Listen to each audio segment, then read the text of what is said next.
Badminton hall नौशेरो Firoz को खेलों के लिए बहाल करने का इफ्तिताह। SSP Naushahro Feroze, captain retired Tariq Vilayat, additional deputy commissioner Tashfeen Alam और टाउन चेयरमैन पीर खालिद सैफुल्लाह सोहरवर्दी ने मिलकर किया। इफ्तिताही तकरीब में मेहमानों को सिंधी अजरक के तहफ़ पहनाए गए। इस मौके पर SSP Naushahro Feroze, captain retired Tariq Vilayat ने कहा कि बैडमिंटन टूर्नामेंट मुकाबले मुनक़िद कराए जाएं। महकमा पुलिस की जानिब से खिलाड़ियों की हौसला अफजाई के लिए कैश प्राइज दिए जाएंगे। Additional deputy commissioner नौशेरो Firoz Tashfeen आलम ने बैडमिंटन हॉल के फौरी और जरूरी सामान मुहैया करने का ऐलान किया। टाउन चेयरमैन पीर खालिद सैफुल्लाह सोहरवर्दी ने कहा कि बैडमिंटन हॉल के लिए दरकार अशिया के लिए हर मुमकिन मदद के लिए तैयार हूँ। खेलों के मैदान से सियासी व गैर जरूरी मुदाखलत को दूर रखा जाए। तकरीब से assistant director social welfare Sajjad Ahmed Memon, Mehran badminton club के सेक्रेटरी शहबाज मेमून ने भी खिताब किया। मुकर्ररीन ने मजीद कहा कि सेहतमंद सरगर्मियों से नौजवान समाजी बुराइयों से महफूज रहने के साथ जहनी व जिस्मानी सलाहियतों में तेज होकर तमाम चैलेंजेस का मुकाबला बआसानी कर सकते हैं। हम सबको मिलकर खेलों के फरोग के लिए अपना अपना किरदार अदा करना होगा।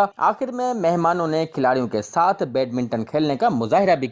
हम लाते हैं टॉप न्यूज, आपके फेवरेट टॉक शोज और अनलिमिटेड एंटरटेनमेंट सिर्फ यूट्यूब पर।